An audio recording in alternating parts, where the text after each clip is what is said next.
Well, traffic delays might be expected around several overpasses in the coming weeks as a major renovation project is now underway. The almost $3 million TxDOT project includes work at 6 bridges and will require lane closures. In fact, closures on Kell in the Taft area caused a major traffic backup this morning while crews were on scene there. The project involves upgrades to the bridge rails and metal beam guard fences.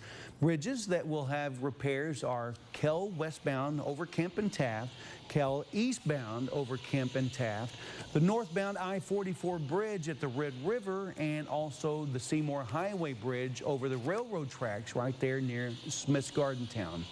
So be prepared to slow down and merge from the closed lanes and watch out for those workers and their equipment.